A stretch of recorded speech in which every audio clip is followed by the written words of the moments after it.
West Coast, the East Coast, and deep in the heart of Texas, it's the Geek at Arms podcast with Bryan, Mike, and James. Welcome, everyone, to the latest episode of the Geek at Arms podcast, a podcast about three guys who like to get together and chat about a lot of geeky interests and also about a love for the Lord. I'm James, and hanging out with me are my friends Mike and Bryan. Mike, how are you doing, good sir? I am doing really tired. You've had, guests back-to-back, haven't you? Since the beginning of the month, yes. It's not the same house guests, but they just kind of rotate. They fly out on the same day or the day before the next group comes in. What you don't know is that there is a conspiracy. They actually have a Facebook group where they've all planned this and are all taking turns at hammering at your hospitality. No, they're so nice. Yeah, no, they're not. No, they're not. But as you yawn, Bryan, how are you? I am bewildered, but I'm doing pretty good. Why so?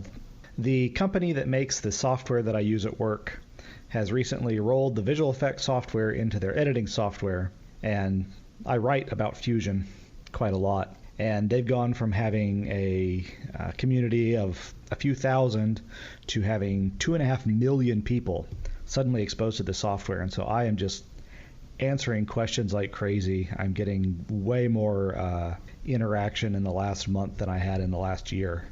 Wow. Usually expanding a software's community is generally a good thing since the user base has more people to bounce things off of, but such a sudden jump sounds taxing. Yes, and the jump was offering this to a whole lot of people who they're kind of familiar with After Effects, but Fusion is a kind of 2 magnitudes of complexity above After Effects, and so everyone is confused and everyone's asking questions, and it's hard to draw the lines because they didn't actually release the software yet. It's still in beta, and so trying to separate, okay, well, is this problem caused because it's beta and it doesn't quite work right, or because they don't understand how it's supposed to work? Mike, what you and I fail to grasp is that in certain circles, especially in the graphics editing community in California, Bryan is by far the most popular and well-known of the three of us. I thought he was in all very respects. small circle. Yes, there are people out there that if we let it drop, that you're like, oh yeah, I know Bryan. Like, you know Bryan? You know him? What's he like? He's very boring. So are we talking about a complexity leap from Paint to Photoshop, or is this not even on the same scale? Yeah, Paint versus Photoshop would be a pretty good comparison, but it's also coming with a sort of a paradigm shift because most editors and After Effects users are familiar with this layers thing that Photoshop does, where you just stick this layer on top of another layer and it's on top. Okay, one gripe against that is that Photoshop says the layers are merging. They never do. They do if you know the secret math behind the scenes that they obfuscate for you. See, okay, but Fusion works more like a flow graph. Like if you've got a flow chart and the image moves down the flow graph and each little node in the thing does something.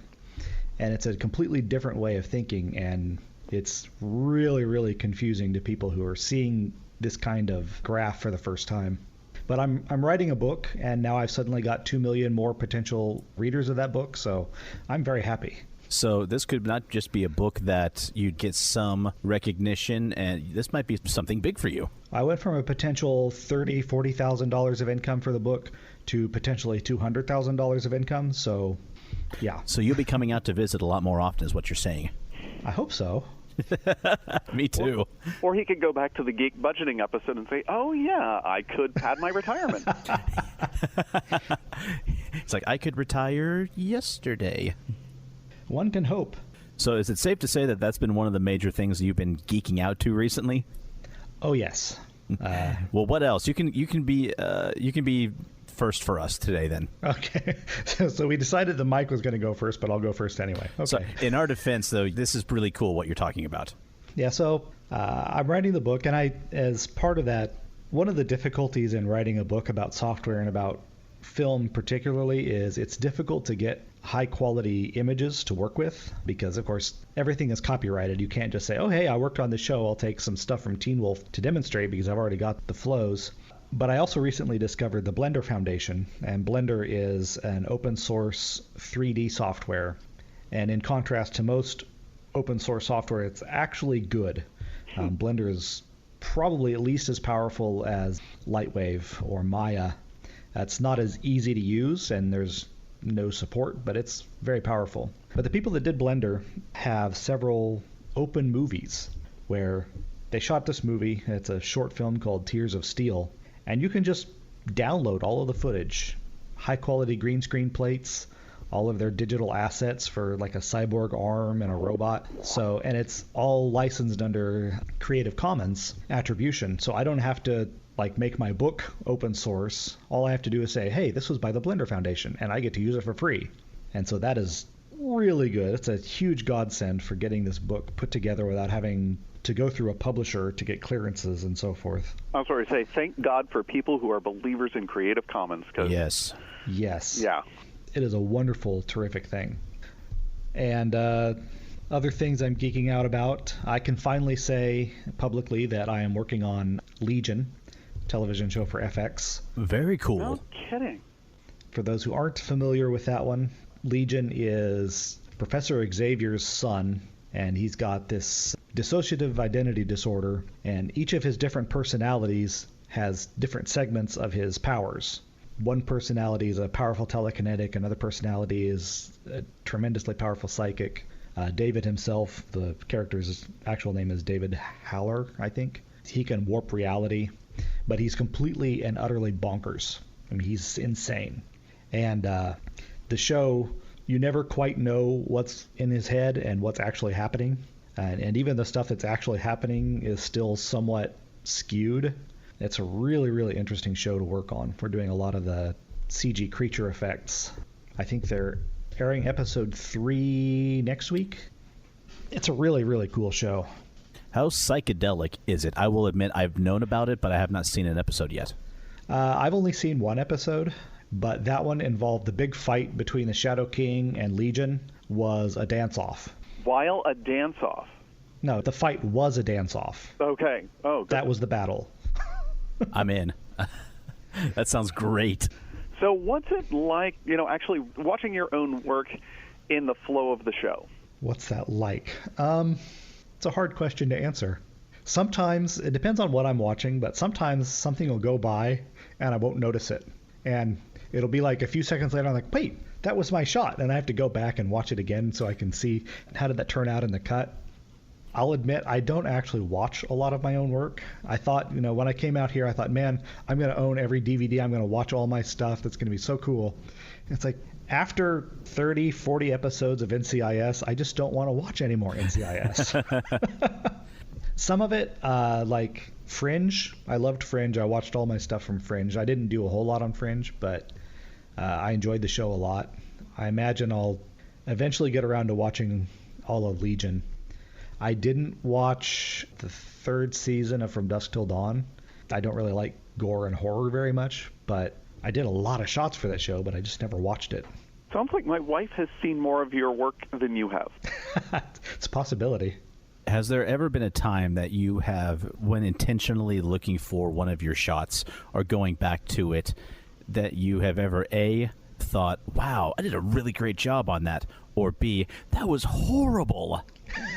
Both, yes. How did I let that get by? Some of the work I did on Dog with a Blog is, I look back on it, I'm like, oh, wow, that is a really bad composite.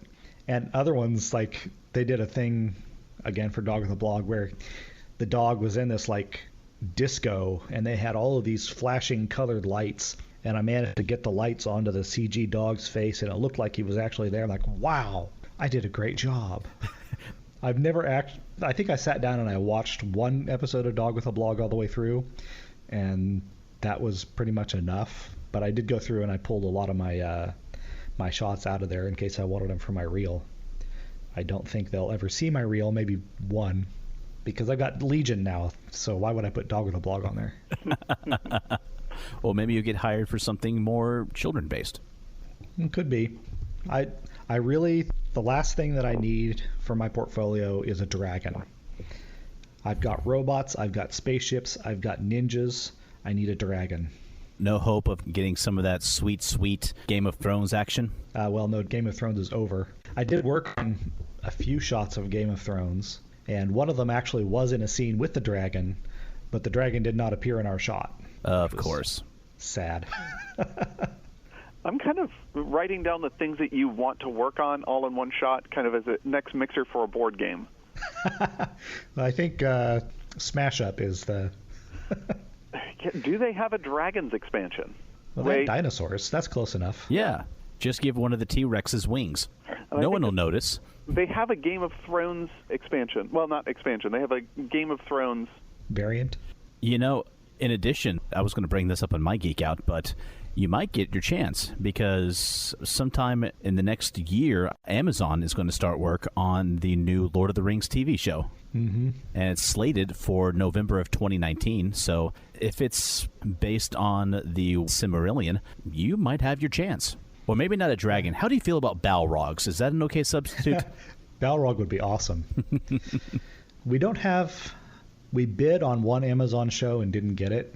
I don't think that we've got any Amazon properties, any like contacts at Amazon or any of their production companies.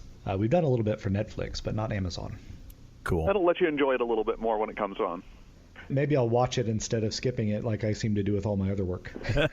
Yes. That's one of the things is that once you've worked on something, it's work. I mean, once your hobby, you get to just sit and enjoy it. I mean, at least that's the way that I've experienced it. And we, since we watch, a lot of times we'll watch the program before we started working on it so that we have context for what we're doing. So there's no surprises in the shows that I work on for me. It's like, I already know what's going to happen because, I helped make it. So that's a little bit of a bummer sometimes. Although most of what I've done, most of the things that we've done that on was Teen Wolf, and I wasn't terribly disappointed to not be watching Teen Wolf. I watched the first episode and I just they got to the werewolves playing lacrosse and I was done. I mean, by the looks of some of the people that are playing lacrosse here in New England, I thought only werewolves played lacrosse. No. Werewolves, that's silly. Werewolves do not play lacrosse. Water polo, yes. Lacrosse, no. Oh, gosh, and changing the filter is awful. And can you imagine the smell of the locker room? Oh. That's why they have their own campus, just for that. Wet teen dog is just... That's why the creature from the Black Lagoon is really ticked off. Before they started playing water polo, it was creature of the Clear Lagoon. Anything else, man? Well, I am rereading Memory, Sorrow, and Thorn by Tad Williams. Ooh, good book. Yes, and he has started... I don't know how far long into it he is, but he has started another series set in Osten-Ard, the High King of Osten-Ard. And so my mom gave me one of those for Christmas. I'm like, oh, you know what? I should reread The Dragonbone Chair so that I can remember what in the heck this world was all about. And I've been really, really enjoying my reread. Has there been indication about when the new one's going to be released? I haven't looked it up. I think there's 2 that are finished. Okay. And the 3rd is forthcoming. Gotcha. But I haven't been keeping track of him as closely as I do Jim Butcher. Yeah. We're all waiting on stuff from Jim Butcher. And, what's his name? Patrick Rothfuss, yes. We're all waiting. I don't even bother trying to anticipate Rothfuss. Yeah, it's probably healthier that way. He was actually at PAX this year. I didn't get the chance to run into him again. The last time I met up with him, it was, not like, we were buds chatting or anything. But the last time I was at a signing and he was there, we were briefed, like, you got to keep it quick, give him the thing that you want him to sign, and then move along. We got hundreds of people. And since I have so many academic hours studying philosophy of religion, sociology of religion, my own religion is deeply important to me, I made mention of the fact that his religious mythology was so wonderfully woven into the world, and as somebody who's academically and personally invested, it was very rewarding. And he just perked up and his eyes got real wide and said, oh, there is so much in there if you know what to look for. And I said, and I have. And he's like, there's just so much there. And I was getting moved on, and it was one of those things. It's almost like, can we go out for coffee to talk about religious mythology? He's just happy to find someone who gets it. Yeah, yeah. At least the people there were civil and were nice towards him. I was halfway expecting you to tell us that there was a mob of people holding up signs, leave PAX, get out of here, go finish the next book. Like, how dare you leave your house? You know, there's probably one in every group that wants to be snarky about when you're going to finish it. They generally brief people to not to do that because I'll tell you there is nothing that stifles creative energies more than pouring negativity on somebody about not exercising their creative energies. No, you're absolutely right. I hope people won't take that seriously. What I said in jest is just that, jest, because we all know he's working hard at it. And he's doing his best. And honestly, if we have to wait quite a while for something as good as the first two, I'm fine waiting. You know, I was a little bit frustrated. And then I started writing a book.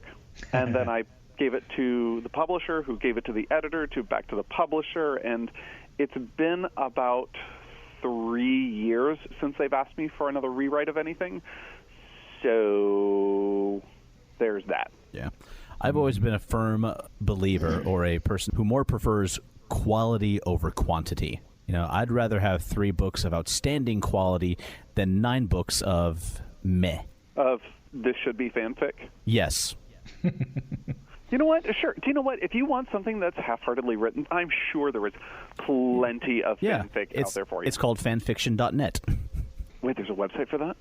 Yeah. I'm not joking. But like all of the fanfic that's out on the internet is like, you know, clean, right? Oh, of course. We'll talk off podcast. Okay, all right, thanks. So, Brian, did you have anything else? I think that pretty well exhausts it for me. Fair enough. Mike, how about you, my man? How you been, and what have you been geeking out to? I think I might have mentioned PAX once or twice.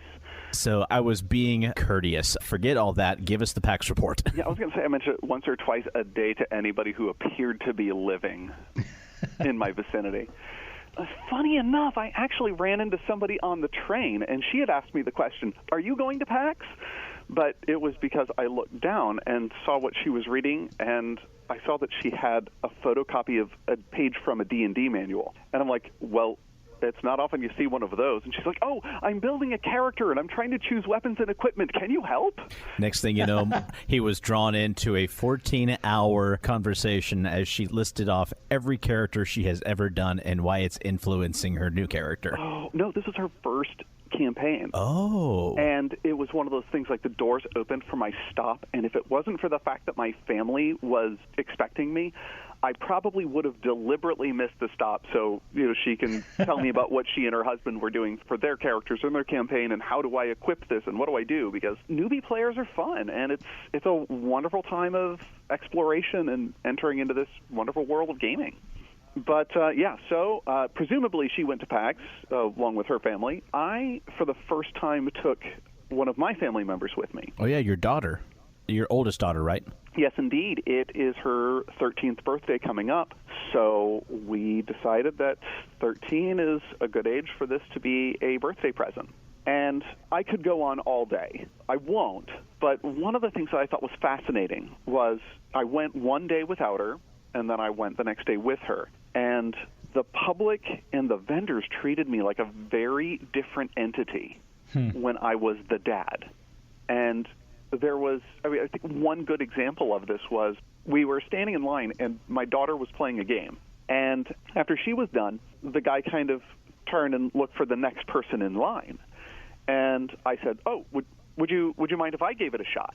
And the way that he looked at me was so charming. It was, oh, goodness, the charming, doddering old codger wants to give it a go. How good of him. Oh, that's sweet. And then he handed the controller to me, and I didn't help things any because I said, I've never held a Switch controller before. Can you walk me through the controls? And I had been watching the way that she was playing, and I could see it was a standard 2D platformer, and I could see that there were 2 different basic controls. And he said, okay, this does this, and this does this, and this does this.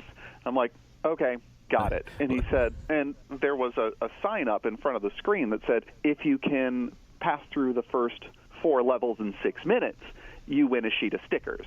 And not only was I interested in playing this game, I wanted stickers.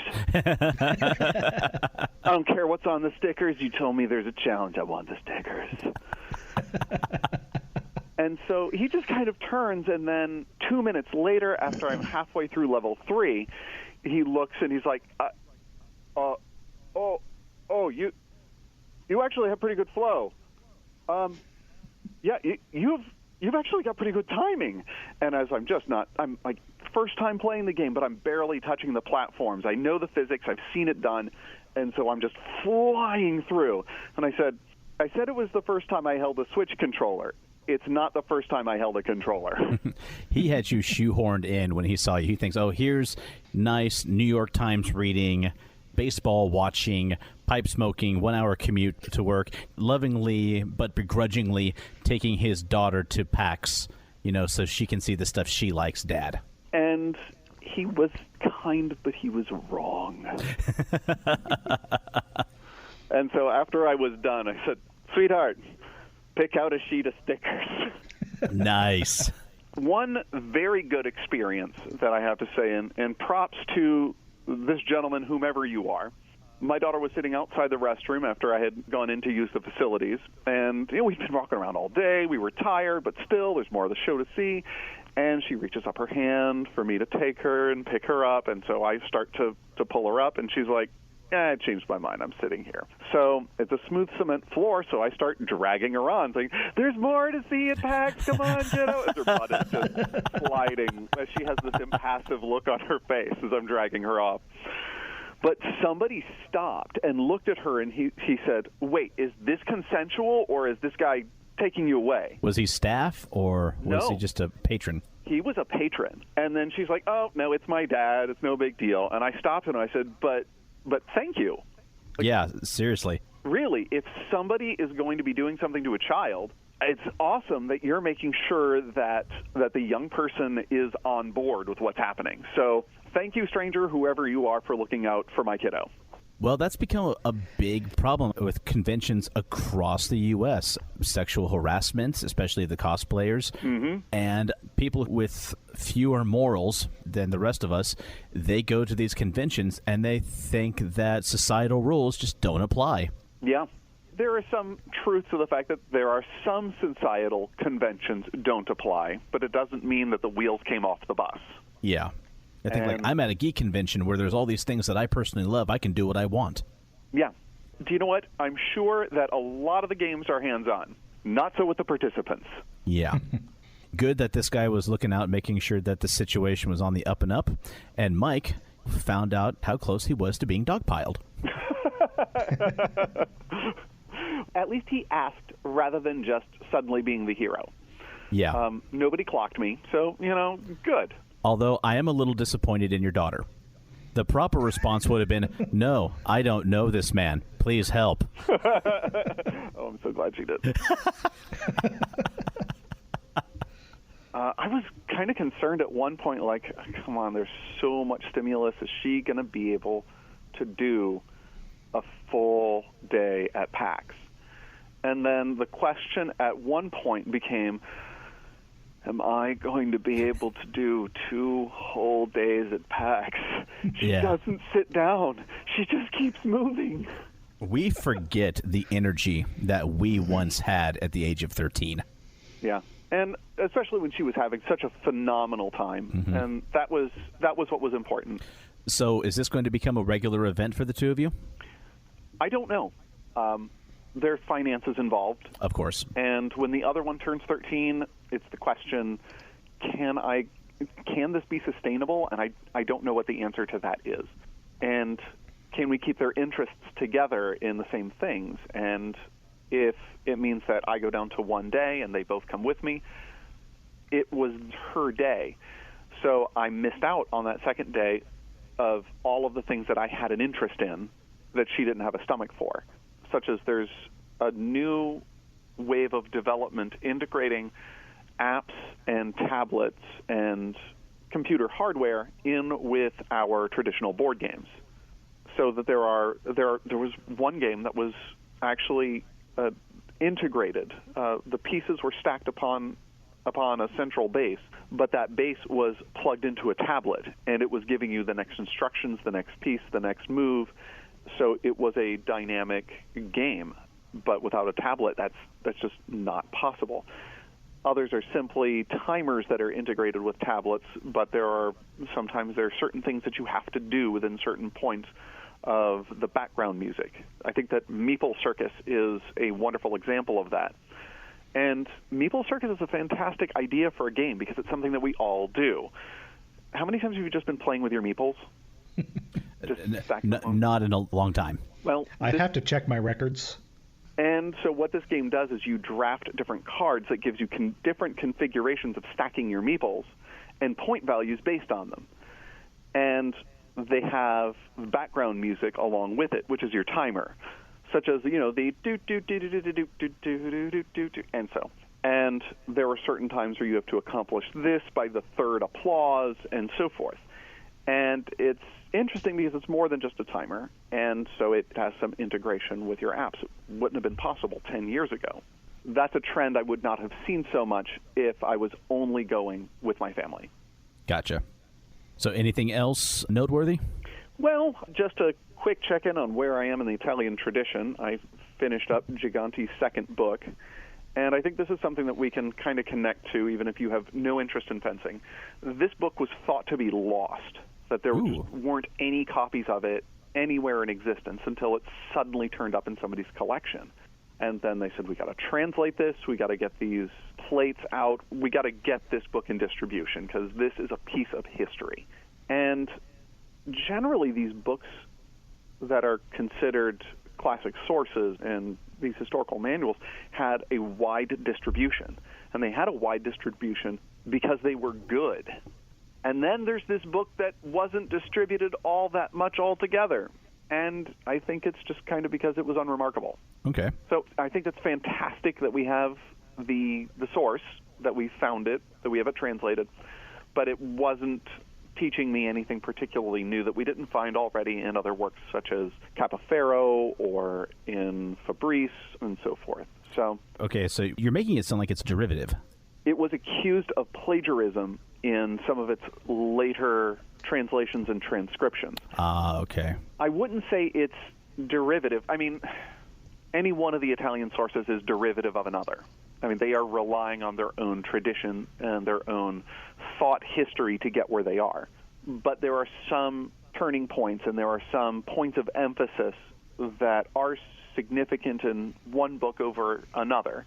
This book had fewer of those points that was, this is distinctive and this is remarkable and this is found only in this text. Gotcha. So after that, I moved on to Capoferro, and Capoferro was a book that I'm pretty familiar with, and I read a different translation that I'm used to reading. That one was interesting because I wondered why they even bothered to translate it at all. They used so much Italian in the book. But after muddling through that, I'm on my way through Alfieri, and that will conclude my study. Very cool. So I will ask one more thing on the PAX front. Yeah. Did you or your daughter come back with anything fun? Any cool mementos, souvenirs, doodads, or did you have to hire a group of Teamsters to help with your latest dice purchase? Do you know what? I did not buy dice. And since I had such good behavior, I rewarded myself by buying some dice. No. No, that didn't happen. It is true. I didn't buy dice this year. But I did buy, I bought a mug, and I bought something that I've been on the lookout for a while, being the retro gamer that I am. I picked up a SNES Super Advantage fight stick, and it's just one of those things that my joints hurt kind of when I'm using the standard controls for any period of time. So the fight stick actually goes nicely with my retro gaming habits. So I was happy to get one of those in really good working condition. I saw a lot of things I drooled over, but I had budgeted for stuff, but there wasn't anything that really grabbed me that said, ooh, I really need this. The opal dice looked really cool, but there just seems to be no purpose. Fair enough. But the kiddo did get potion earrings, so, she got her swag. Nice. I'm having this picture of your daughter calling from the room one day going, Dad, Mom, where are my potion earrings? And Kaja pulls her hair back, and there they are, and she looks at you and mouths, say nothing.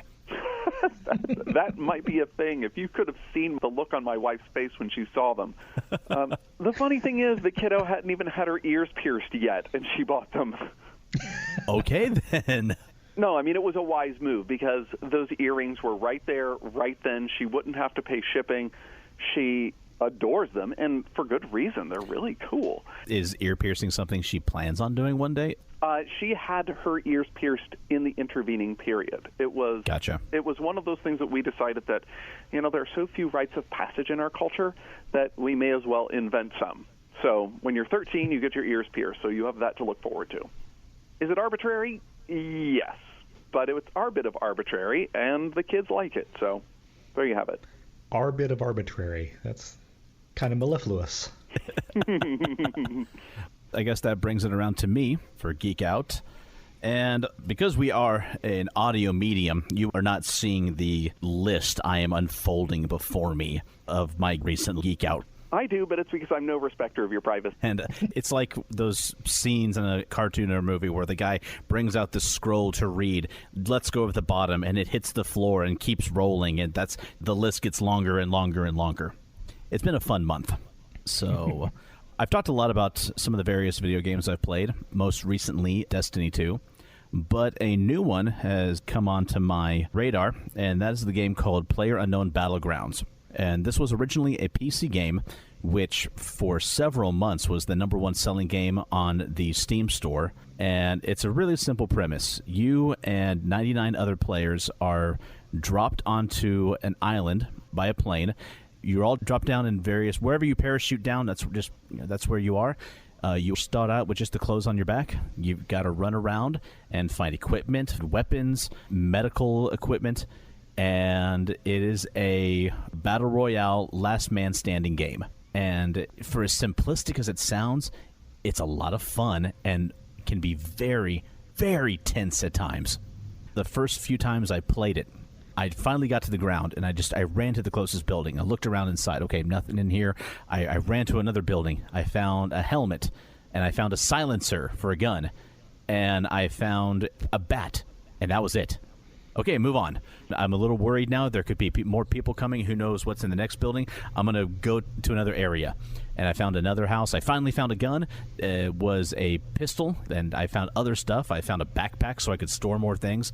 I found some bandages. And they force players to interact because it is a large island. I forgot the exact measurements of it, but it's big enough that 100 people, if they wanted to, could not find each other if they decided to stay hidden. But they took care of that by shrinking the playable area over a certain amount of time. If you look on your map, you'll see the area that you're in now and the area that you have to move to. And if you don't get to it, by the time a timer hits 0, you begin to take damage.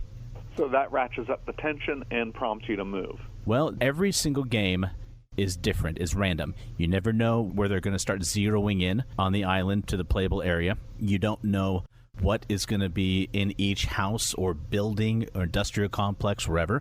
You don't know if there's going to be vehicles around you and if the vehicles are even going to have gasoline. Because if it doesn't, you got to go scrounging for gas. So when you say you don't know all of these things, do we have games starting like every hour, every 5 minutes, every 15 minutes? There's enough people on the servers that you could get into a game instantly. And if you're one of the first ones killed, you go back to the lobby. You could probably get back into another game with 99 other people within a minute or two. Nice. So I think November or December of last year, it finally got released onto the Xbox, which is where I'm playing it on. And so a whole new market just landed on those servers. Yeah, it's called PlayerUnknown Battlegrounds because the gentleman, his gamer tag is PlayerUnknown. This is a game developer who has worked for various companies. He and others decided to make their own game, and this was the product. And on PC, it runs flawless. It's always difficult porting something from the PC onto a console. So there's still some bugs, there's still some lag. Sometimes when I play and I move, I kind of feel less like I'm walking and more like I'm gliding along on skates but they've also fully acknowledged that this is a work in progress, and they are constantly making changes to try to get it to PC level quality, or as close as they can. And I appreciate that they're taking input from players. They realize, hey, this is all right, but it can be better. We're working on it. And it's a lot of fun. Like I said, it can be very tense in that if I can't find a vehicle and I've got to get across ground, then I'm staying away from the roads. If I stay on the roads, I can get somewhere a lot faster. But people are going to see me. So I've got to run across fields, through forests, looking for cover, scared that I'm in the open and I could get taken out any second. Or if I find a vehicle, I could be on the road, which would go a lot faster, but people will hear me and see me. So you have to think tactically, pragmatically, and it's a case of if I found a vehicle, I would drive, find a little area of buildings, go in one, search around it, get out, get my vehicle, and keep going. Don't stay in one place too long, because that's usually when I would find someone else or they would find me. Do you ever think about camping out near a vehicle, let somebody else come to it, and then pick them off, or is that not a valid strategy? Nope, that is absolutely a valid strategy. The problem is hoping that someone comes along and finds it, and they do so before the playable area shrinks down, and then you've got to take that vehicle and bug out. Makes sense. So it has been fun. I've recently been able to get a couple of friends of mine who I've gamed with to play it as well, and it's a lot different dynamic, and I've also found it's more enjoyable playing with a friend or with a squad. The biggest reason being you've got someone to watch your back. Until the last segment of the game, anyway. Well, if you go in as a squad, like 2 or 3 friends playing together, if you're the last 2 or 3, you win. Oh, okay. Nice. Yeah, they don't make you do the whole double dragon. Yeah, they don't make you do the whole double dragon, or they don't go Hunger Games on you. So what else? So it's not so much a geeky show, but my wife and I don't know how we got into it, but we have recently become addicted to the television show Parks and Rec.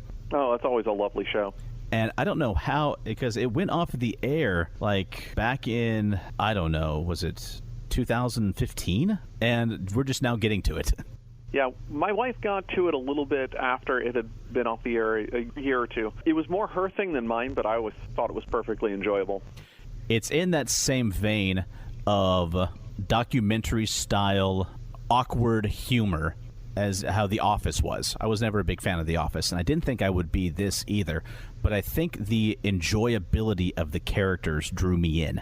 Well, and it's not so awkward that it makes you really uncomfortable watching it. I mean, I am not secure in myself enough to watch The Office, if that makes any sort of sense. Oh, I think that makes perfect sense to me. Yes, me as well. And I think you underestimate our awkward threshold.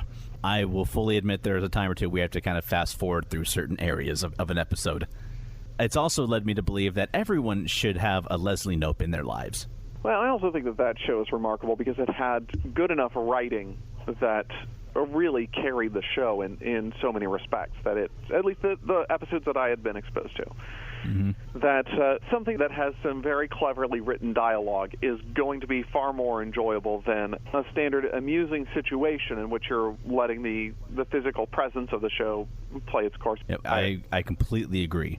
And what helps with that is good writing, strong, enjoyable characters like Leslie, and, of course, Ron Swanson. Ron Swanson just makes everyone smile. Yes, he does. Overall, been incredibly enjoyable. I think we're in the middle or end of Season 3. It'll be late at night. Well, relatively late. You know, we'll have the kids in bed. I'll have just gotten home from work. My wife and I, I'm like, we should be going to bed. Episode or 2 of Parks and Rec? Yeah, let's do it. It's a series of bad decisions like that made me set an alarm on my phone to go to bed. We sometimes do that, and then we ignore it. Oh, what else has been going on? I was very happy to read that DreamWorks has finally given us a title and a date for the 3rd How to Train Your Dragon movie. All right. I think they've got a 4th episode of that kind of in the works, but it's really just a remake of Dragon Slayer. The final dragon. But if you ever want to rewatch Dragon Slayer, which really you probably shouldn't do, you get to see a young emperor, as in Ian McNear in a younger role. I did not realize that. Yeah, he's a priest that gets eaten. in an absolutely wonderful scene. He's holding up his cross. And, back, foul demon. He's just chewing up every single bit of the scene. Get thee back from the foul pit from which thee crawled, worm. And the dragon just goes... Yeah. The dragon was not impressed. No. It's around about the time when the movie just kind of fell apart. It's that transition between Act 2 and Act 3 where you just have this long lull. You're like, if something exciting was happening here, maybe we could keep the pace enough to keep this going. But you made other decisions. And that's just the fault of the editor. So here we are. Okay, so back to the good dragons. How to Train Your Dragon, The Hidden World. And... that is going to be released March 1st, 2019.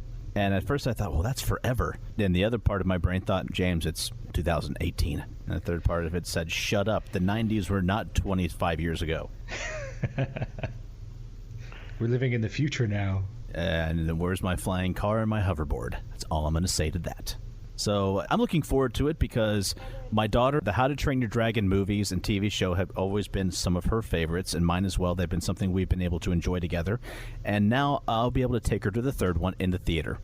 Another movie coming up, which I am hoping I'll be able to take her to the theater, is the Rogue One's Gary Whitta has told us that he was the screenwriter for Rogue One and also the Denzel Washington movie Book of Eli. It was kind of a post-apocalyptic tale. He is working with others.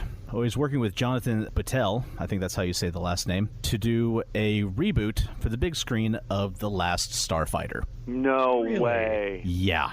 That could go so well or not. Not long. There's no in-between for this movie. It's either going to rule or it's going to tank. But earlier in April, along with that announcement on Twitter, they dropped a whole lot of new concept art for a new The Last Starfighter movie. Did they have the concept art for the arcade game cabinet in it? Well, no, they did not. I'm sorry. Okay. Wow. But the artist is Matt Alsop, who was the lead concept artist for Rogue One. Wow. And the pictures, the Gunstar, I'm proud to say, looks amazing. They didn't do the thing of like, oh, we're going to keep the basic shape of it, but we're going to futuristic modernize it. It looks classic and it looks beautiful. And the futuristic surroundings that they have put it in, they feel current with our modern sensibility of what the future would be like as opposed to the early 80s. And it just fits in perfectly. It looks great. And considering he's working with the original writer, I'm going to have hope. That's the only thing I can, because The Last Starfighter was one of my favorite movies as a kid, and it's still one of my favorite movies.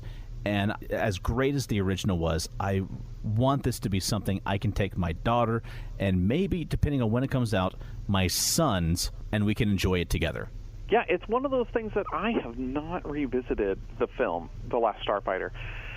And it's one of those things that I'm almost afraid to. I loved it when I was a kid, so I don't know. Maybe that's an episode. We all pick two of our favorite childhood movies and see how we tolerate it after so many years. I think The Last Starfighter is my earliest theater-going memory. No kidding. There may be one before that, but I don't recall. I'd have to look to see what the actual release dates are. But yeah, I remember the theater for The Last Starfighter, and my mom covering my eyes for the scary parts. Both of them. Yeah, the creature effects were a bit too much for me at that age. Recently, I think about a year and a half ago, watched this movie. We had some friends over, and I kind of had an 80s, well, I wouldn't say an 80s movie marathon because The Breakfast Club was not there, neither was The Goonies. It was Tron and The Last Starfighter. So an 80s early computer-generated imagery marathon. Pretty much, yeah. But quite a few people came because none of them had ever seen these two movies, and I felt it my duty. When we watched Tron in college, I mean, there was just that scene where two of the characters were kissing each other and somebody had to yell, "User-friendly!" How come that line didn't get used in the second Tron movie? I'll never know. That's the fault of the writers. it would have been so easy to work in. But no, I felt it was my responsibility to show people that these movies were great. And it wasn't just me looking through rose-colored glasses in the past and loving these movies, that they were good. And whether or not they are to other people, I don't care. I loved them. So really excited about the remake. And what else has been going on? Talked about the Lord of the Rings series that's going to be coming out as well. And, I actually got to go see a movie since the last time we talked. You may have heard of it, this little art house flick, not widely released, based off some book, Ready Player One. That was on my radar, but not enough that I realized that it actually come out. So, I mean, that's my fault. I mean, I've got to say, I went into it with zero expectations. I have not read the book. I remember watching the trailer and being able to pick out like somewhere between 6 to 10 pop culture references from just the trailer alone, and thinking, well, this sounds like fun. See, I read the book, and I couldn't figure out how they were ever going to make the film just because of all of the properties that it would have to bring into frame, and that it would make the IP lawyers just cry every night. It must have been a Herculean effort, is all I can say. They had their secret weapon on that was Spielberg. Yeah, Steven Spielberg. Oh. Nobody else could have made that movie. Yeah, his name definitely greased some wheels on that one. And he just called someone up, hey, it's Steven. I'd like to use that DeLorean. Is that okay? Yeah, you got it, man. No problem. Yo, I should say, absolutely, Mr. Spielberg. Of course you can. I doubt Zemeckis is quite that sycophantic, but yeah. But as I was saying, I went in with zero expectations, and I walked out of that theater having had some of the most fun, just pure fun, in watching a movie as I'd had in a long time. It's funny because I had a similar experience with the book. I got a hold of the book because my friend Sydney pushed a copy into my hands, and that has never, ever gone wrong for me. So without really knowing what it was about, I started reading, and shortly into it, it wasn't that it was just such impressive writing or such impressive negotiation of the plot, but it was a lot of fun, and I thoroughly enjoyed it. I mean, partway through I said, oh, okay, well, this is just a techie Willy Wonka and a love for 80s references. I'm sure that similarity is not lost upon the writer. Yeah, I mean, I'm not complaining. I mean, it's a variation of the idea, but I mean... Yeah, well, he definitely delivered on exactly what he wanted to. Mm-hmm. That book was precisely what it should have been. I've read the book and saw the movie, and so I'm just going to warn anybody who hasn't seen it yet. If you've read the book, there are differences. Some things, they punched up a few scenes to make them more exciting because watching somebody play Joust probably wouldn't have been that great on the screen. So you can expect that there have been some changes. For the most part, I think I liked most of them. There was one particular event, and I won't give any spoilers, that a major character beat was removed, and I thought it weakened the story overall. But there are a couple of places where Spielberg obviously said, if we move this plot line over to this other character, it'll make for a stronger story. And if we do this thing, it'll make the ending have a lot more punch and a lot more tension. And they're significantly different than the book, but I think in those couple of instances it was good decisions, and you'll probably figure out what I'm talking about after you've seen it. But don't go into the movie expecting a faithful reproduction of the book. Go into the movie expecting, hey, I really liked the book and I wish it could have gone a little further. And this is the little further that you're going to get. Anybody who tries to make a pop-up version of the book is probably going to make a lousy movie. And this is one reason why I decided not to read the book going into it. I've done that many times, and I found that it seriously skews my opinion of the movie. And most times for the negative. And so I wanted to just watch the movie for what it was. And I'm glad that I did, because like I said, I had a really fun time, so much that I want to go back and see it again in the theater, because I want to see it on the big screen and try to catch on things I may not have caught the first time. Well, after you finish watching the movie again, pick up the book. Let us know what you think. I mean, I plan on it. I really do. I've heard nothing but good things about the book. And apparently, because the critical response and the box office response to the movie has been so good, that Ernest Cline has decided to write a sequel. No way. That is I don't know if that's official or not. That's just what I've heard from different sources. So I guess at this point it's a wait and see. Ready Player 2? Would it be Ready Player 2 or is Player 2 is waiting because Player 1 is taking too long? That's usually what happens. Not if I'm Player 1. Yeah. There were a couple of times in the movie. Like I said, a lot of fun, a lot of just, oh, hey, there's that, and that's that. Oh, that's great. And there were a couple of times in the movie which actually elicited a visceral response from me. Like a gasp or almost yelling out, yeah! And I won't say what they were. I don't want to give out any spoilers, but I was very glad I was seeing a 10 o'clock showing, and it was like me and 2 other people in the whole theater. When you're talking about the film only having 2 people in the theater, you're not really selling it. Well, keep in mind, I just saw it within the last few days, and it was 10 o'clock at night. Fair enough. And that's the Midwest where people go to bed early. So yeah. It was one of those moments that I realized the only way I was going to see the movie is if I went on my own. So it was a weeknight.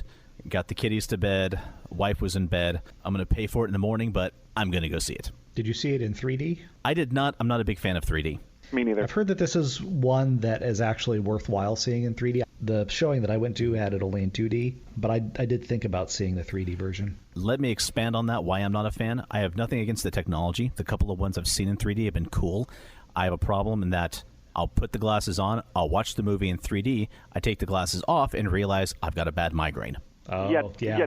It's, you and my daughter are in the same boat. I don't know what it is, but something about watching a movie in 3D, I think it's something about, not the strain, but the effort of it on my eyes, even though it's supposed to be effortless, there is something in the transition that causes me to get a migraine. Mm-hmm. You're not alone in that. It's almost happened without fail. I want to go see more 3D movies. I think it's cool, but... I mean, this is a documented phenomenon of the diocular delay in the frame rate. I don't know. I'm making this up. Well, actually, hey, I was about to completely believe you. The technical thing that's going on is called accommodation, and it's that your eyes are converging in a place where they're not focused. Okay. Oh. And that disconnection between where your focus is and where your convergence is causes people problems sometimes. Oh, so you go for me for the fake science. Go to the Bryan for the real science. That is the message here, folks. Bear in mind that is my field, my career. So I spent an entire year doing stereo conversion. Mike, we come to you for religion and philosophical questions, Bryan for the technological questions, and me for movie quotes. I feel like you just said that my field was making things up as I go along. Moving right along in Geek Out. That kind of wraps it up for me for Geek Out. But there is a follow-up question from something that we talked about on the last episode. We spent quite a bit of time talking about how we individually budget our geek hobbies in our lives. And we talk about that we had a pretty good handle on that. And we talked about how other people spend theirs. But I was curious, because I know we've all thought about it.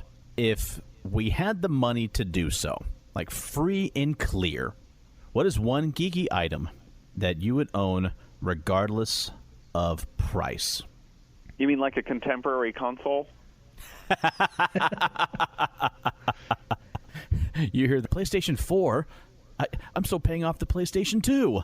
You know, it's kind of a weird thing is that where I get a real thrill out of picking up a collectible is not so much the thing itself.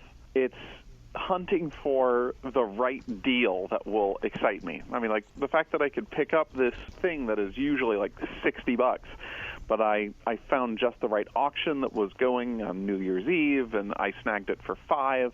That's the sort of thing that really stimulates me. So it's the financial bargain hunt is part of the challenge with the geeky interest. So it's hard for me to think if money was no object. But I guess if I'm getting real honest with myself, if money really were no object, I would love to own a museum piece from one of the sword forms that I've studied, whether that be a museum longsword or a museum rapier, but then there is that Indiana Jones ethic that's screaming in the back of my head. It belongs in a museum. There you go. Well, now see, if money is no object, then you own a museum. It's satisfy funny you both. say that because a guy did that out here. He was a steel worker, and he wound up owning the steel plant, and he was fascinated with suits of armor, so he had one made for himself, and that wasn't enough.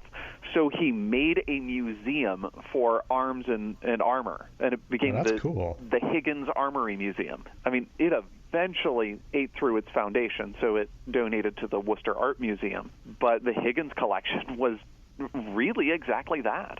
Man, I would have loved to have made a pilgrimage out to that place when it was still standing. It was my temple of fun. Yeah. That seems like a familiar story. The David Rumsfeld collection of maps, I think, is kind of the same thing. There was a private collector of antique maps, and I think he's created a museum for display, and he's also put a lot of them online, images, scans, and photographs. It's a really, really wide collection. It's really cool to browse through it.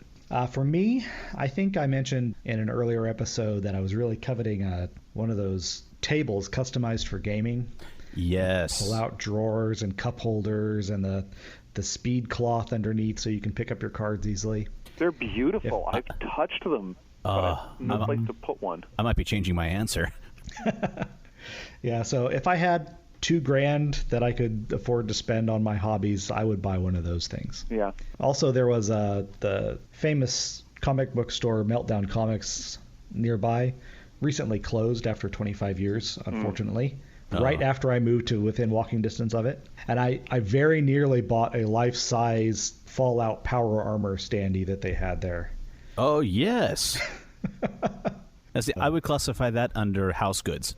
I would look so good in one of those. I was tempted. I'm like, oh, wow. I didn't even look at how much they were charging for it because if it was too small, I would have gone home with the thing, and I don't have anywhere to put it. You could have classified it as an end table. It was pretty tall. I'm not sure that my ceilings were high enough. Just put it in a crouching position. It'll be fine. That would have been cool, though. So for myself... Hold on. I got it. I know the guess. For you, it is a full life-size model of Stan Lee. Please. Right. Oh, yeah. You already have one. Sorry. Actually, it's not a stand-in. It's actually Stanley. No. Buy one of those comic books signed with his blood. Oh, please tell me that's not a thing. No, that is a thing. Oh, geez. Apparently, the blood was stolen. What? Wait, I saw the story. I didn't read into it, but how? I'm not entirely sure. I don't know if that story was even true. That's got to be some... The allegation was that a sample of his blood was stolen, turned into ink, and then donated, used to sign comic books with his stamp, and those were donated for raising funds for, I think, the shooting in Las Vegas. Yes. Okay. So many ethical issues. First of all, ew. Second of all, ew. And thirdly, that's some serious medical malpractice. Well, I think the blood was drawn with his consent. So it's not like they burst into his house and stole his blood. Well, I was thinking that he had gone into a doctor for a checkup, for a physical, something, and his blood got drawn and was taken that way. That's the first place my mind went to. For the purpose of making the ink, it's just that where the ink wound up was not where it was supposed to have wound up. That was my understanding. I'd have to reread the article. Okay, this just became stranger than I thought it was going to. Yeah, I'm tapping out here. Okay, I don't know how we... Anyway. What would you actually buy? What I would actually do, let's go back to the year 2002. Fellowship of the Ring is in theaters and is blowing up the world, showing what a fantastic fantasy epic looks like on film for the first time. At this point, I've probably lost count how many times I've gone to go see the movie in theaters. And I was living down in San Antonio at the time. I was also new into the SCA, so I was very much into... I had a very, medievally themed mind, and was collecting garb and equipment, and I was in the mall, and there was one of those knife and sword shops. Not like all that they carried was cheap Taiwanese steel wall hangers. This actually was a legitimate cutlery shop. And they also had some of the silly fantasy / martial art at home toys as well. But along with that, they also had a number of replica swords from The Lord of the Rings from United Cutlery. And these were not cheapos based on what had been seen in the movies. These were the official replicas. And there, hanging on the wall, was the replica of Strider's longsword. And I saw that, and I just about pulled out my wallet right then and there. And committed financial suicide. Well, I was doing okay. I had a good job when I was living down there, and a friend from church and myself were sharing an apartment. The job I had was not exactly paying a large amount of money, but it was more than enough for me to live on, to eat, to keep up my car, put food in my belly, and have fun. But at that time, when these swords first came out in 2002, if I recall, the Strider sword was going for about $600. While I had some money to have fun, I did not have that much. And I'm looking at it, and I even asked the gentleman if he could take it down off the wall and let me hold it. I really wanted it. And I had money in the bank. I could buy it, but I was also smart enough to realize that this was going to remove a good portion of the money from my bank for something that was just going to hang on my wall. Yeah, ramen doesn't taste that good for that long. No, it does not. And I also started doing research on it. Whenever I find something that I want to save up my money and spend it on, I go into research mode. What is this really like? What are the reviews on it? How was it built? And while it is a beautiful to-scale replica of the original weapon, as you said before about the swords in those types of shop, it was a wall hanger. The steel was of a stainless steel quality. Uh-oh. One thing that immediately put me off was that it has something called a rat tail tang. As I say, the tang was probably skinnier than your pinky. Yes, it was actually. And let me explain that for those of our listeners who don't know. A sword tang is the part that goes through the guard, the grip, and into the pommel, the butt cap at the bottom of a sword. And you want the tang to be nice and thick, because whenever you attack something, whenever you hit something with a sword, the vibration is going to carry down the sword and into that tang. And a sword with a nice thick tang is going to be able to absorb that vibration, and you're going to be able to move on just fine. Those of you who might be fans of the Pirates of the Caribbean may remember Orlando's Bloom. The tang is nearly the full width of the blade, which is an advantage because the tang is one of the places where you're going to find the greatest likelihood of a breakage. Yes. I talked last episode about watching the TV show Forged in Fire. A lot of the guys who are making these smaller knife blades will construct them with a full tang, to which they will attach slats on either side, so you'll see the tang exposed. It's the full width of the grip, and that's something that is going to be able to absorb the shock of any test it's given, no problem. The problem with this sword, this official replica of the Strider sword, or the Ranger sword, also as it's called, is that the blade comes down. It's a nice, good-looking blade, and then it comes down to the crossguard and the grip, and then the blade shrinks down to something that is literally the size of a rat's tail. Think a slightly thicker pencil, and you've got it. And then it's threaded at the end for screwing on the pommel. Although, if you're purchasing one of these swords with hopes that it will actually stand up to combat, you probably have some lifestyle choices that are already going to make your life more complicated than the finances for this particular sword. Yes. Now, I wasn't wanting to buy this sword and then find myself a medieval combat league different than the SCA and just start going full bore with it, nor did I want to use it for chopping, like whether it was wood or tatami mats or water bottles or whatever. Or people who broke into your apartment. But if I was going to be shelling out over $600, then I wanted this thing to be the highest quality. So I never did. And looking back, there's a little part of me that's always regretted it, even if it just hung on my wall. Once again, I'm not spending $600 for what is essentially a wall hanger. In researching this and thinking about, man, what would I want if money was no object? I'm like, well, I probably still wouldn't even for $600. For that much, I could actually, if money was no object, I'd get myself a $2,000 actual live steel combat sword from like a sword maker in Poland. You know, I think if I were looking at that and money was no object, I would go for the actual movie prop. Hey, there you go. Yeah. That's significant for different reasons. Well, as I was saying, when researching this, I decided to look to see, one, because it has been a while, if there were copies of this sword still available on the market. Because like anything else, there was the official replica, and then some company decided to start making even cheaper versions of this for like $100. But I was able to find it on Amazon. The price has gone down. To buy an official one now from United Cutlery, it's about $207. Supply and demand. I was thinking about it, and I think that if I didn't have 2 small children and a 5-year-old, I might just pull the trigger on it. Because for a long time, I've wanted to put up a sword display. And not of cheap wall hangers, but of swords from either movies or TV shows that I have loved. And also swords from various time periods that I love. So I would have up there like a 12th, 13th century broadsword. I would have up a 15th century longsword, a late 16th century rapier, a 9th through 11th century Viking or Anglo-Saxon scramasax, and more like that. I would even have a Kopesh, which, even though not named that, but which has been described in chapters of the Old Testament. The forward curved swords that you often found in Egypt. Exactly.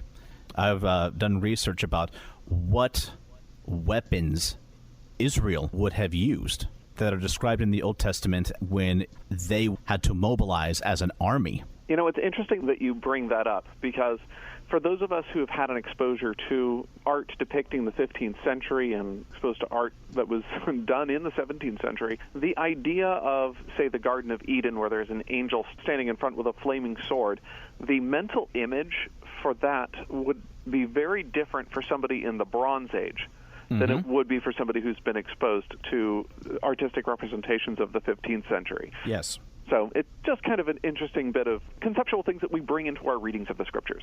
It has. I'll leave it alone there.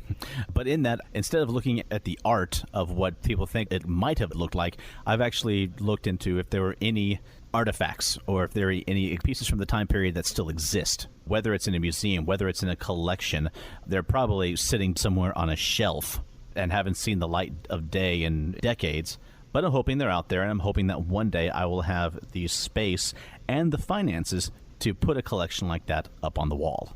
And will the Ranger sword from United Cutlery go up there? It might. One thing I thought about, because like I said, if I'm going to be spending money on that, I like it to be functional. I like it to be of high quality. There is a sword-making company out there called Dark Sword Armory.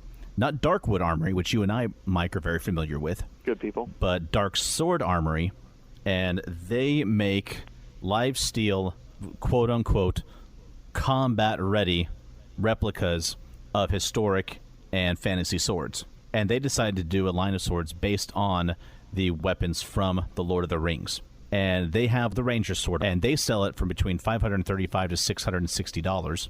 Which is about what you expect for a battle-ready sword. And looking at it, it looks really cool. It's the proper length.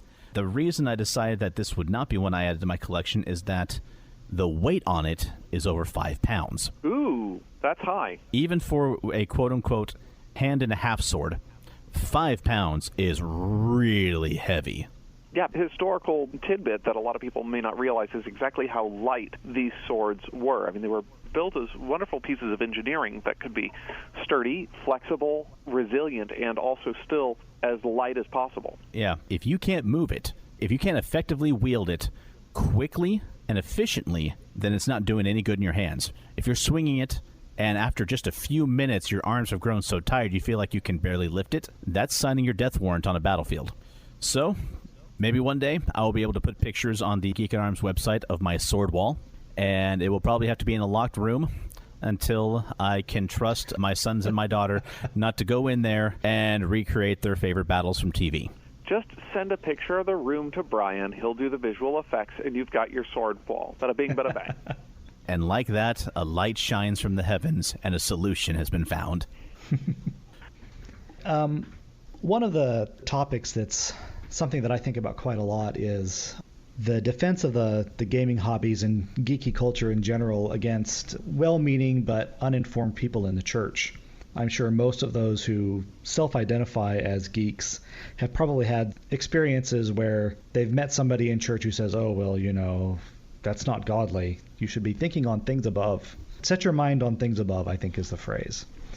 And I have a little story I'd like to share on that topic. And we'll hear from Mike and James if they've got similar experiences or experiences that are different than mine. But there's a woman, a good friend of my mom, somebody I've known for decades. And she has always been, she sees the cover of my fantasy novel in my hand and she gives me the frown. I'm praying for you to be delivered from this. And she was of the opinion that C.S. Lewis was a horrible demonic person, that he was leading people away from God. And she was a teacher at a local Christian school. And the other teacher that shared the grade, they both taught second grade, surreptitiously he'd go into her classroom every morning and he'd write a quotation on her chalkboard from Mere Christianity. And he did this for a year, Mere Christianity, Surprised by Joy, whatever. And he gets to the end of the year and he says, well, were you enjoying these quotes I was writing on a chalkboard? She says, oh, they were so wonderful. He says, every single one of those was from C.S. Lewis. And I don't know exactly how she reacted. My friend didn't say. But the way he was telling the story, I think that it was not necessarily a positive reaction. But fast forward a couple years later, and she gets moved to the 5th grade. And the 5th grade curriculum at this school included Lion, the Witch, and the Wardrobe. And she's dead set against anything fantasy.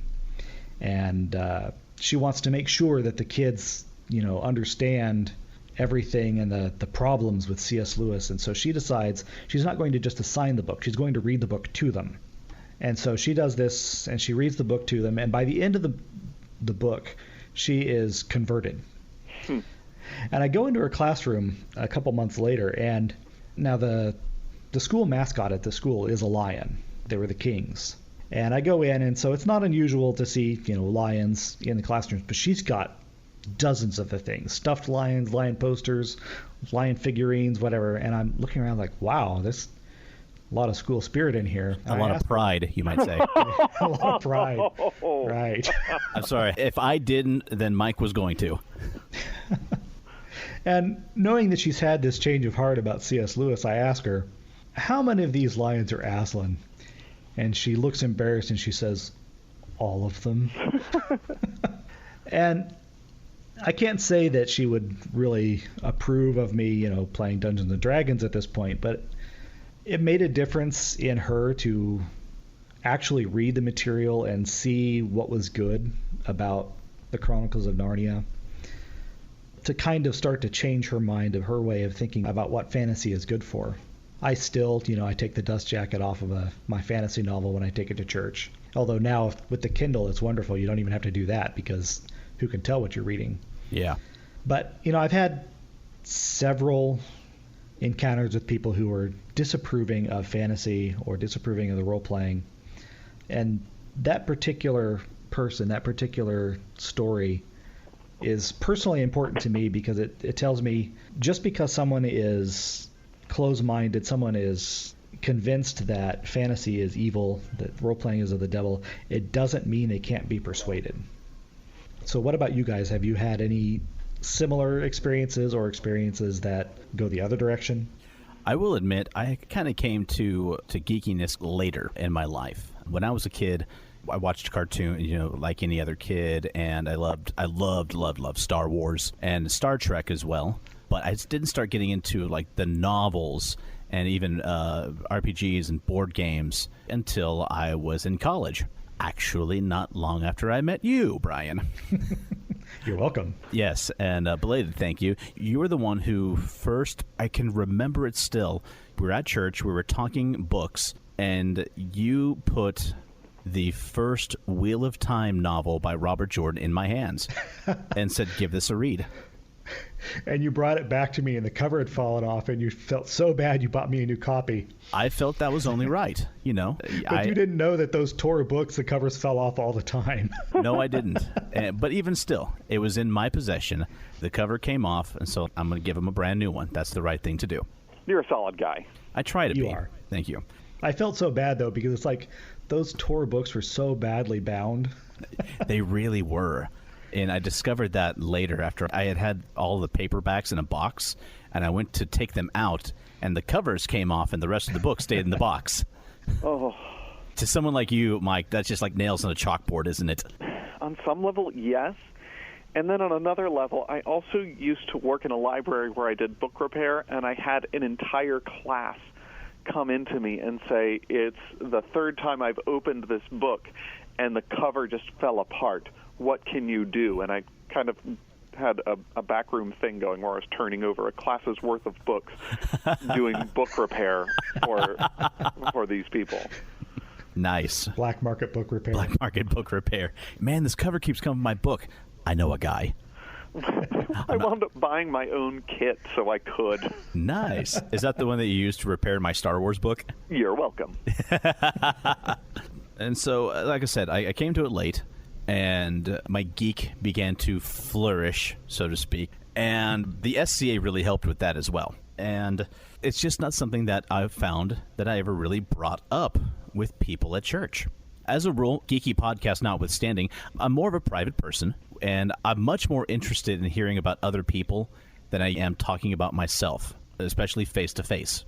I also found the few times that it did come up, because of my involvement in the SCA, the first of my hobbies or geeky things that I do that would come up is the medieval reenactment.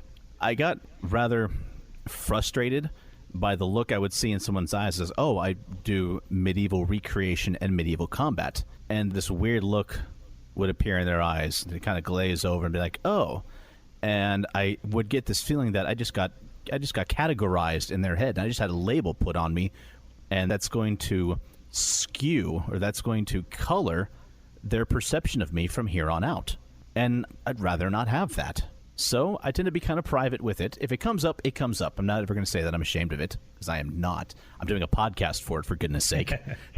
But I'm not going to be outright forthcoming with it either. If it comes up, it comes up. And I'll gladly share my love of history with anyone. The first thing I'll say along those lines is that I am a huge history buff.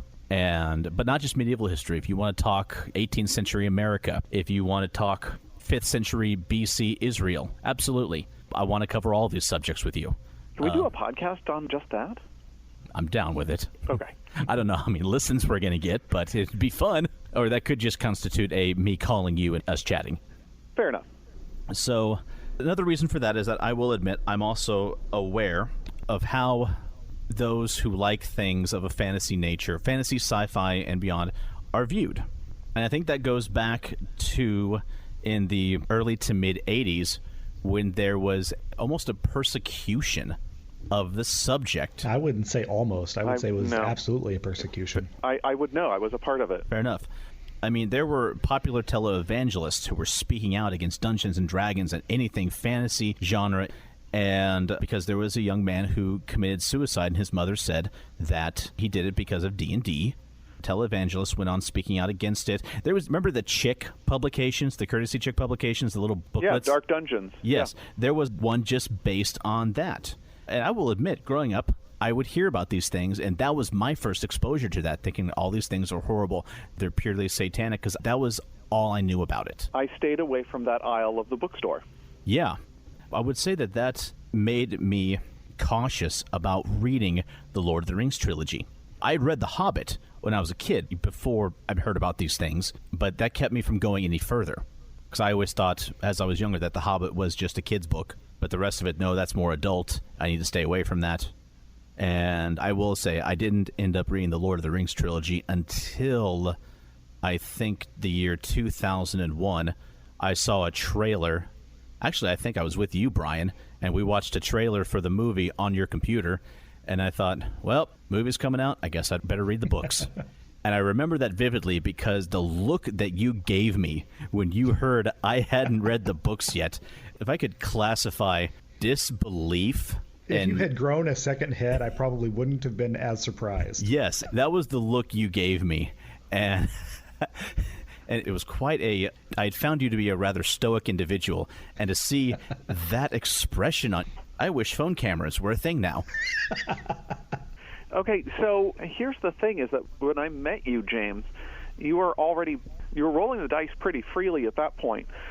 So how did you make this transition to maybe I shouldn't read Lord of the Rings for the protection of my faith? And what edition are we playing? Second edition, 3.5, 4.0, or 5.0? Once again, we go to Bryan. Hi, Bryan. There was another gentleman at our church named Mike who was running a game, and he said, hey, you want to join us? I'm like, well, why not? This is something I've never experienced. I want to just not take other people's words about it. I want to know what the deal is. And we went, and like I said, this was a guy who went to our church. It was him, his brother, Bryan, another, and we had fun. Later on, Bryan ran a campaign for us based in the Middle-earth setting, the old MERP system, Middle-earth role-playing, by, Bryan, help me? Iron Crown Enterprises. Yeah, by Iron Crown Enterprises. And that campaign was some of the most fun I'd ever had. It was also where I really formed a friendship. I went beyond from just acquaintance to friendship with the young lady who would one day be my wife. And for those listening who think that role-playing is a predominantly male hobby, that is largely true, but that particular game, the women outnumbered the men. They did, didn't they? Yep. It was me and you, and I feel like there was one other person, maybe. No, it was Joy and Danica and Jessica.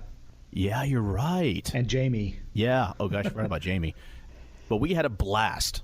And I'd also done a Star Wars campaign, a Heroes Unlimited campaign, and so I was fairly well-versed, Mike, by the time I got to you. And not just in that, but also in board games, card games, and one led to... It's usually the opposite.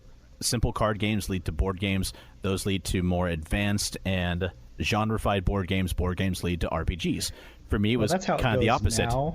At the time, the Eurogaming craze hadn't really started, and there weren't other major board games on the market. That's very true. Back when Settlers of Catan was fresh and new. So yeah, Mike, I think the first time we played was your wife running a Star Wars campaign. That was the first time we played together, yes. Yes. That was phenomenal role-playing, I must say. I had some of the most fun I've ever had with that group. And actually, the first time that you two met was because of me. Totally. Mm-hmm. Because I'd met you, Mike, through our fencing club, and knew Bryan from church, of course. And I'm like, I really need to get these two guys to meet. So I decided to do a one-night Western role-playing game based on... Sidewinder Recoiled. Yes, thank you. Based on Sidewinder Recoil. How did you remember that? Because I had such a wonderful game master, and I would never forget something like that. Okay, tell me the truth now. You know, I don't know. The name just sort of stuck. It was the first time I ever played anything that was D20, and so the name just stuck. I had a great time. I was kind of exploring my character. I did not like him, but it was the first time that I really started to try to play a character that was not like, it was not just some version of me. And, yeah, he wound up being somebody who I really didn't like, so I was glad to not be playing him for more than one night. Fair enough.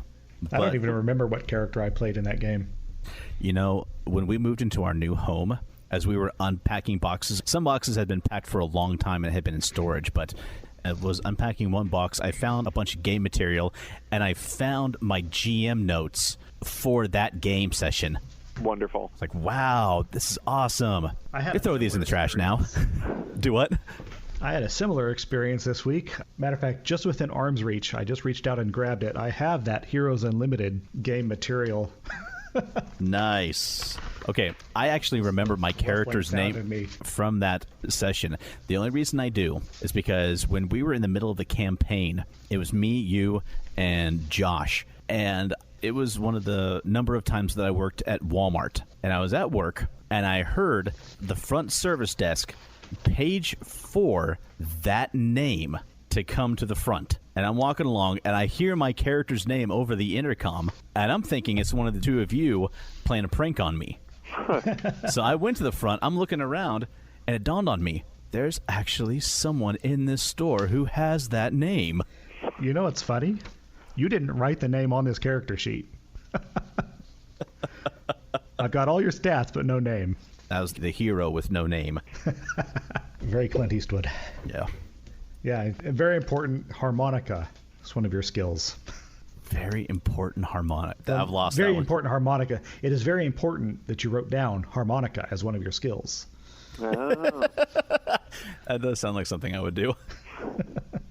So yeah, I went from someone who at first thought that D&D was just a small thing, and all games, not just D&D, but any RPG game, was to be shunned and just, kept clear of completely, to introducing two of my friends to each other over a campaign that I'm running. Yeah, it's interesting. I had a very similar journey in terms of I bought the Patricia Pulling hook, line, and sinker. I mean, so many people who were to be trusted told me this is Satanism. And as I said, I stayed away from even that end of the bookstore. And it's interesting that fantasy didn't always evoke that same imagery. Like, watching a fantasy movie wasn't bad. And, maybe even watching the Dungeons & Dragons cartoon wasn't bad because it's not the game.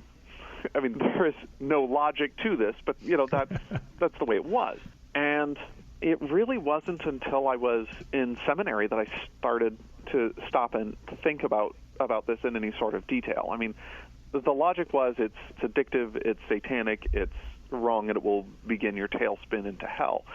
And I was aware that there were other role-playing games, and I had opened one of the West End Games Star Wars books, but I wouldn't play it because, it's Star Wars, but still it's in the same aisle of the bookstore, so it's held very much in question. And strangely enough, it wasn't until I heard this new batch of books that was the spawn of the devil that I started to become very curious. And I heard about this Harry Potter stuff.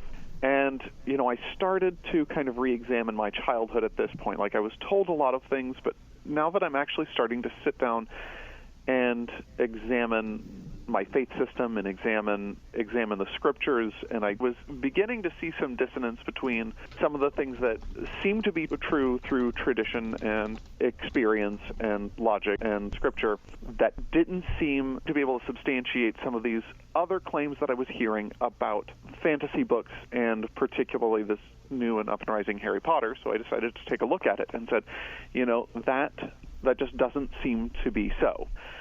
And I know that some of my relatives are not going to be listeners of this podcast, but I can hear their voice in the back of my head right now saying, but if that is so, then why do I have this warning in my heart not to go close to those things?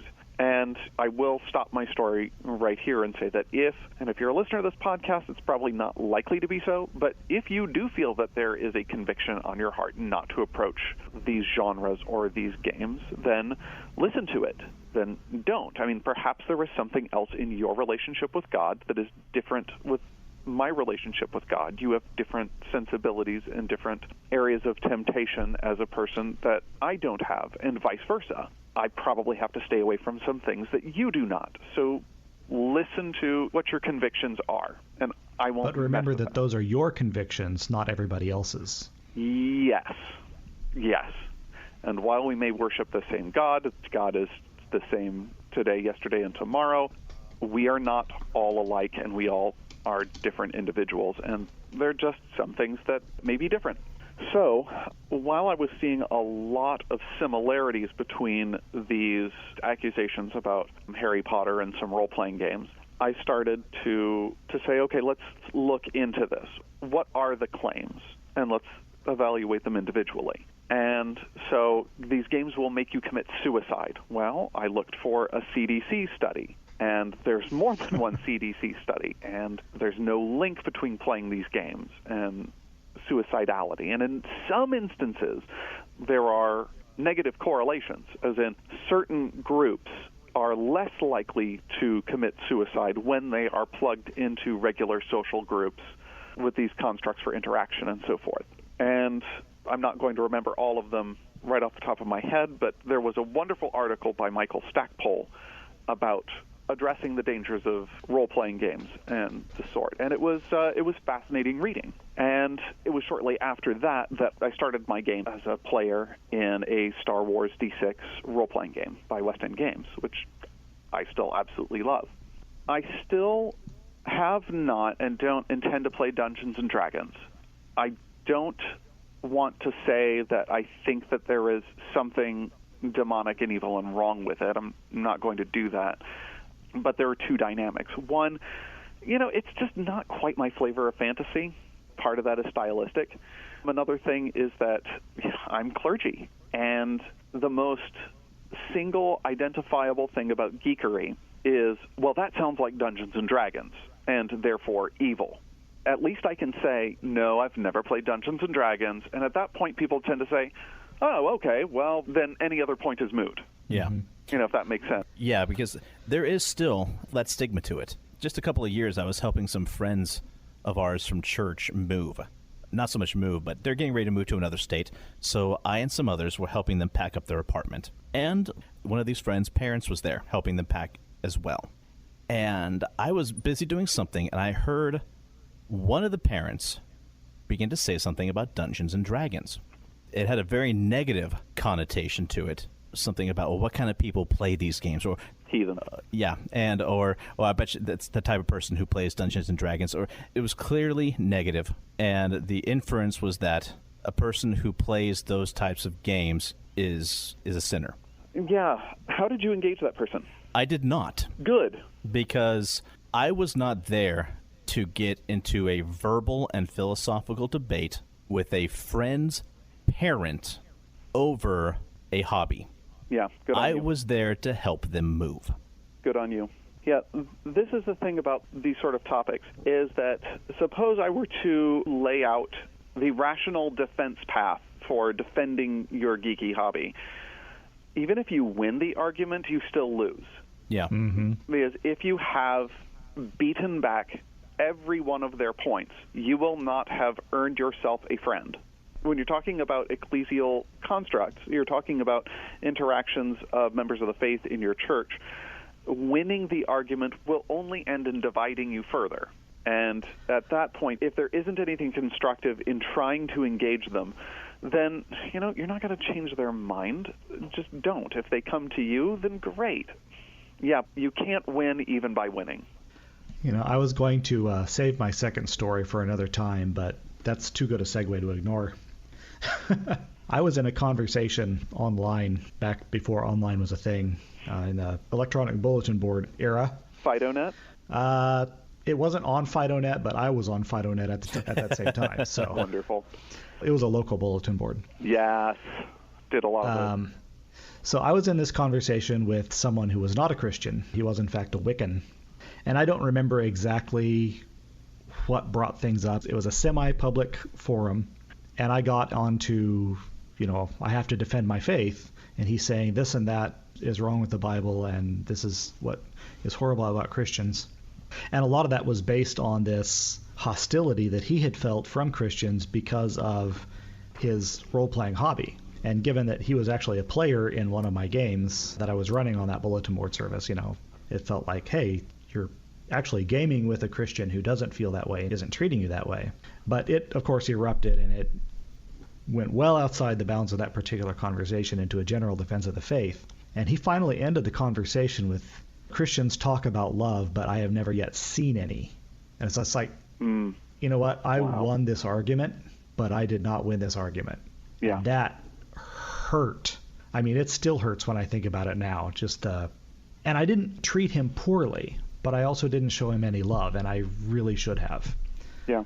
There's actually an organization at PAX that's called Jesus Loves Gamers, and all they are there to do is just to be a loving presence, because there's been too much of exactly what you're describing. Mm-hmm.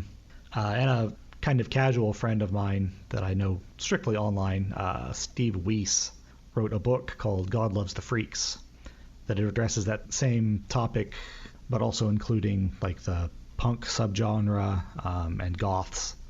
And it has been, the church has really treated some of these subcultures very poorly. And to have it pointed out to me that, hey, I'm doing the same thing is painful. Yeah. Now, before we get too deep into making it sound like all those who are within the church view these things in a negative light. Okay, then I have the first story for that. Can I please? Please do. Please go. Go, Mike. Yes. Okay. One of the things that I do on a regular basis is run a Sunday school class for 3 to 5 year olds. And yeah. You are a braver man than I. Oh my gosh. Do you know what? I have never been so glad that I went and got a master's degree in theology than dealing with teenagers and the youngest children. Let me tell you, like, they're a different group, but a teenager one time came up to me and said, Pastor Mike, We believe that Jesus is fully God, right? Like, that is what we believe is a truth that arises from the Scriptures, affirmed by the Nicene Creed, and affirmed by our church. Like, yeah, and Jesus died, right? Yes, Christ died on the cross. Does that mean God can die? Then I was so glad of all of those hours I have spent reading Jürgen Moltmann and reading all of those other theologians, because this wonderful person was asking the tough questions. And rather than saying, wow, don't question these things, you can actually talk. But the 3 to 5-year-olds, I always want to give them an opportunity to contribute to the class. And so I ask, well, what is it that was exciting about your week? And this little 5-year-old said, well, I played a new game. And I'm like, oh, well, what game was it? Like Chutes and Ladders, Candyland, some other crap. And she says, Settlers of Catan. Yay. And I said, oh, well, do you know what geek cred is, sweetheart? No. Well, it's a good thing, and you just earned a lot of it. And so did your parents. Well, yeah, I actually approached their parents this week, and she's like, yeah, she absolutely loves it. I'm like, is it the kids' version? Like, no. She's like, full on. And I'm like, okay, we have some fertile ground to work with. Like, do you have any recommendations? And I'm like, do you have time for an appointment? Bring her along. We've got the whole game cabinet. We can see what she likes before you decide to buy. Please take a picture of how wide her eyes are going to get when she sees it. It's going to look like an anime character. That's the thing, is that when you're dealing with 5-year-olds, they already think that the world is for them. So it doesn't matter. Similar story, but not with little ones. But we found a lot of people through either young adult group or even current friends we have at church and more. We start bringing up games like Settlers of Catan or Carcassonne and others. As you said, Bryan, like, we're really in a Euro games renaissance right now. And they've heard of them, and they played them, and they like them. When we first joined our current church in Texas, the couple that was leading the young adult Sunday school class, later on we got together with them to do a game night, and they brought zombies. And I saw this game, and I hadn't played it since last time I saw you, and I was like, yes! And I was so happy that they did, because I love that game, and we had a great time playing it. For some reason, I don't own it yet. And, of course, we introduced them to all the other board games we had, Guillotine, Gloom, and others. We've had a lot of fun doing it. And like I said, these were people who were heading up our biblical discussion Sunday school class. Well, I mean, really, that's the nature of these games, is to present an atmosphere where we can have people coming together over a table. And the game is the mechanism without having to get fat. Right. Or without having, I know that games are expensive, or without having to spend a lot of money. Because once you plop down the $50 for a really good game, well, yeah, you had to spend money to do it, but now you have it, and there's no limit on how many times you can use it to foster those evenings where you don't have to get babysitters. Bring the kids over if you want. They can go and play Animal Upon Animal if they want over in the corner. Whatever it is. So, I mean, it really is an opportunity to nurture any gift of hospitality that you might have for those around you. One way that I described this to a friend when they were asking me about games like this was that, I'm like, look, an RPG game, a board game, any game, it's going to be as right or as wrong as you make it to be. Can it be a sin to play this game? It can in the right way. Well, if it's fatal, I don't know. Yeah. But then again, you can say the same thing about eating. You can say the same thing about exercising. It's just one of a number of human experiences that, done the right way, it's healthy, it's fun. Done the wrong way, done with the wrong intent, then you've crossed that line into a sin. I kind of feel like we need to brighten it up rather than leaving the last word as sin. Yeah. I didn't mean to make it such a downer. I was just trying to make another point. We still have a zombie plan of the week to lift our spirits, right? Yes, but I would like to have one more word on this, more upbeat. Either one of you two have anything? No, other than just to reiterate that the point of that first story, which was if someone is questioning it, show them, and maybe they'll change their mind. If they're dead set against it, don't push it. That's fine, yeah. But all of those lions are Aslan. And,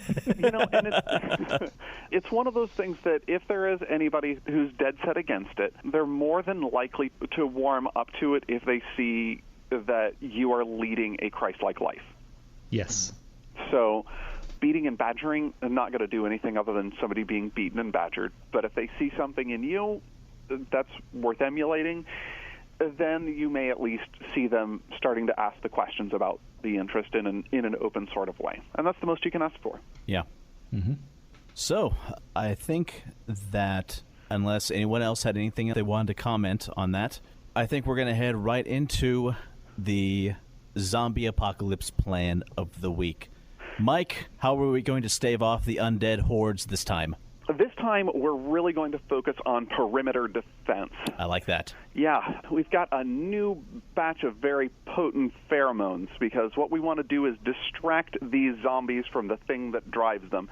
And once we get them not just hungry, but, feeling a bit better, and then really liking each other, and then once the zombies start swamping spit, you might actually kind of wish you hadn't survived the apocalypse. So. Yeah, that's what I was thinking. That doesn't sound like a good plan to me. What? So yeah. What? Oh no! What kind of? Sell it with blindfolds. Yeah. What kind of pheromone exactly are we going to be using to distract zombies? Cranial number 9? I don't know, but that one is holding her hand, and I don't see the rest of her. So this is really creeping me out. This is a bad idea, guys. Bad idea. I'm sorry.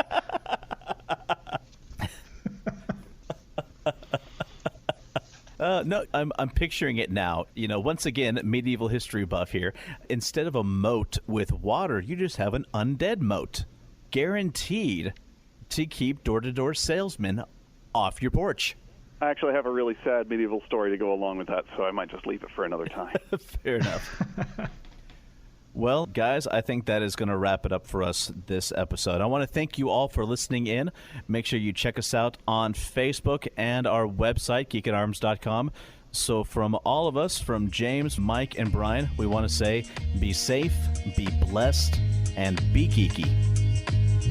Thanks for listening to Geek at Arms. Music for this podcast was provided by Incompetech.com. For more, check us out at Facebook.com/Geek at Arms. Give us a like and maybe even subscribe to us on iTunes. That would be awesome.